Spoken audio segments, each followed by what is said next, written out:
Nah, menurut Dokter Andreas, gimana sih perseteruan Dokter Oki dengan HS? Ya, lebih cenderung ke LP-nya sih. Oh, kalau kita ngelihat ya, kalau kita menilai, kita kan harus netral nih. Yang pertama, kita bukan berpihak pada yang satu dan satunya. Tapi kalau kita lihat berita, misalnya di kasusnya HS. Informasi terupdate hari ini, wadidaw. Pemberitaan laporan Ibu Heni Sagara terhadap Dr. Oki Pratama semakin hari semakin menyebar luas. Bahkan diduga Dr. Oki Pratama sudah lama ditetapkan menjadi tersangka.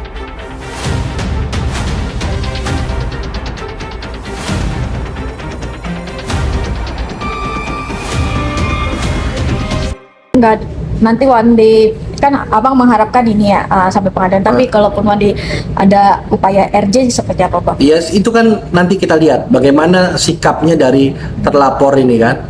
Apakah mengakui perbuatannya, apa yang dia coba sampaikan kepada kita, ya, mengajukan permintaan maaf dan seterusnya. Dokter Oki saya lihat orangnya sangat legowo, lega hati gitu loh. Difitnah sebagaimanapun rupa, dia tetap tenang gitu kan. Kamu bisa lihatlah bagaimana postingannya setiap hari. Yang tadi kamu sampaikan pada saya aja, postingan tiap hari aja ada aja.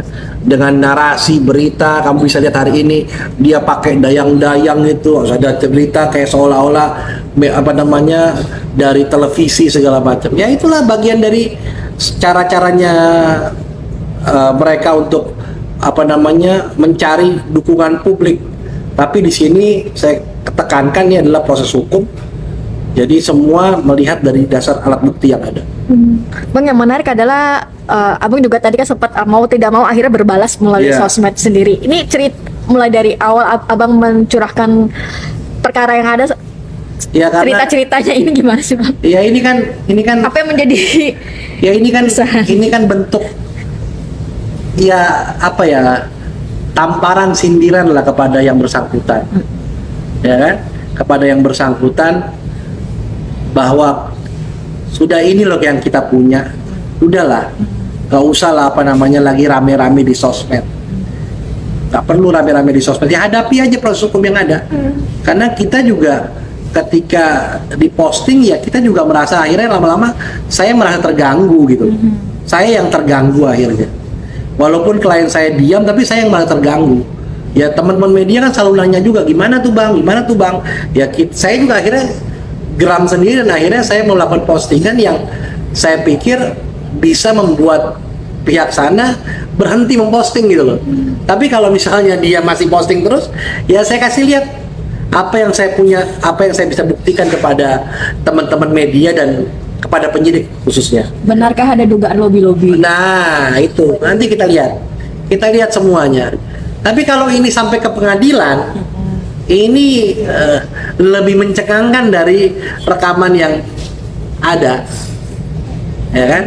Tapi ya udah, saya akan melihat ini sampai sejauh mana, ya, karena saya meyakini bahwa apa yang Dokter Oki alami, teror yang Dokter Oki alami ini adalah sebuah perbuatan yang sangat kejam, yang mana dikondisikan sedemikian rupa.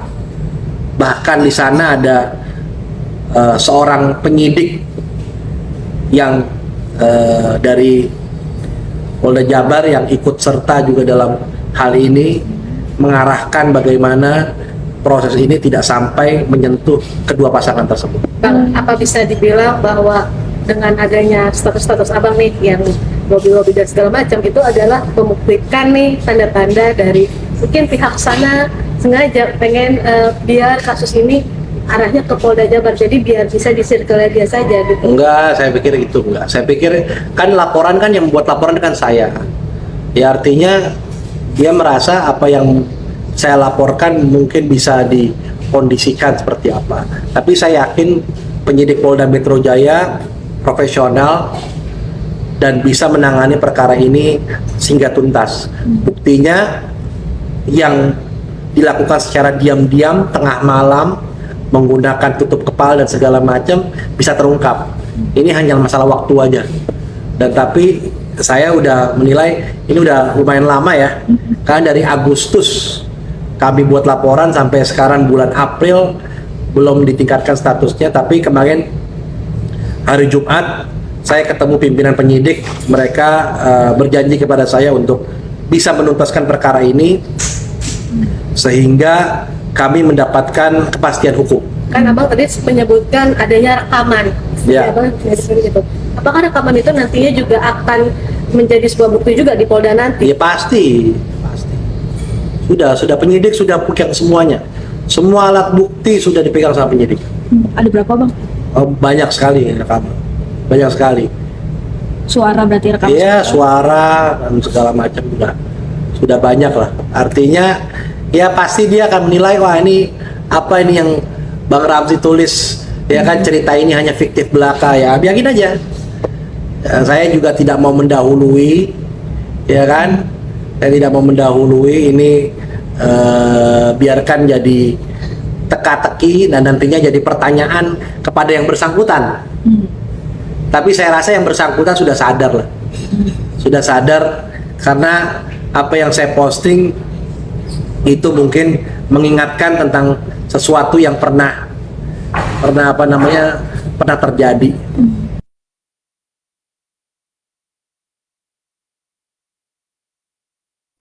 Informasi terupdate hari ini, wadidaw. Pemberitaan laporan Ibu Heni Sagara terhadap Dr. Oki Pratama semakin hari semakin menyebar luas. Bahkan diduga Dr. Oki Pratama sudah lama ditetapkan menjadi tersangka di Polda Jabar. Namun sayang, Dr. Oki Pratama masih menyangkal hal tersebut. Bahkan dirinya menyatakan belum pernah menerima surat panggilan dari Polda Jabar. Aduh, gimana ini Bu Heni? Apakah pemberitaan tersebut hanyalah sebuah penggiringan opini yang hoax agar Ibu Heni Sagara bisa melakukan barter kasus?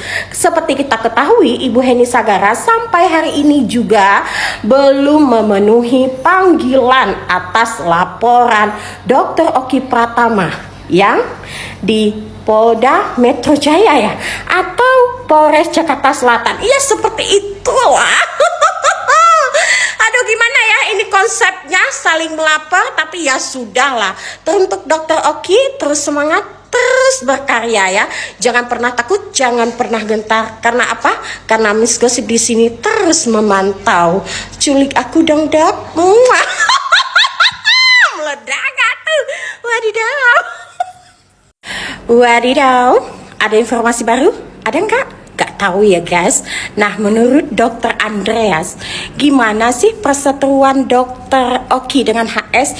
Ya lebih cenderung ke LP-nya sih. Kalau kita ngelihat ya, kalau kita menilai, kita kan harus netral nih. Yang pertama, kita bukan berpihak pada yang satu dan satunya. Tapi kalau kita lihat berita, misalnya di kasusnya HS, itu kan kalau nggak salah katanya data pribadi ya, aku juga nggak terlalu paham karena tidak terlalu terbuka ya. Tapi aku lebih mengarah ke Dr. Oki nih. Di Dr. Oki dia melaporkan adanya tindakan pengiriman apa sih yang namanya itu papan bunga itu, kemudian ada konferensi pers dari si pihak Dr. Oki, PH-nya ya, mengatakan bahwasanya ini ada panggilan pertama, panggilan kedua ternyata tidak hadir. Kemudian sementara HS sendiri dalam laporan itu si Dr. Oki-nya datang hadir dengan pasal yang berbeda. Maksudnya ya harus ini dong, harus seimbang. Kalau Dr. Oki-nya kooperatif, ya HS-nya juga harus kooperatif. Lebih begitu sih. Tapi kalau memang ada panggilan, kalau tidak ada panggilan ya udah sah-sah saja si HS-nya. Tapi kalau ada panggilan ya kita kooperatif. Begitu sih kalau menurut aku. Jadi kalau misalnya Miss Gosip di dalam kontennya ya, tadinya aku lihat tuh apakah ada pertukaran kasus ya misalnya pertukaran laporan gitu ya. Nah, itu balik lagi di kaliannya. Kalau kalian merasa yang ini memang salah, yang ini salah, ada pelanggaran di situ, ya baiknya duduk bareng dan diselesaikan dengan baik. Tapi kalau memang berani fight, benar-benar memang itu betul ya Miss ya, yang dilakukannya itu adalah tidak satu kesalahan, ya digas aja. Kalau saya begitu sih.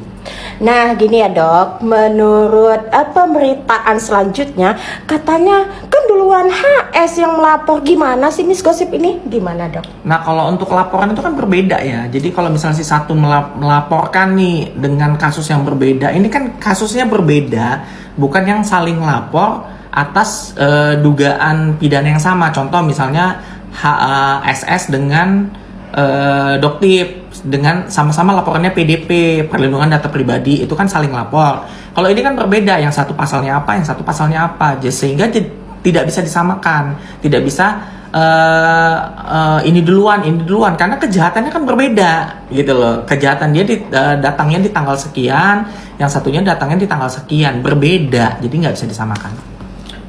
Begitulah guys, ya udahlah, stay tune terus. Wadidaw, meledak sekali.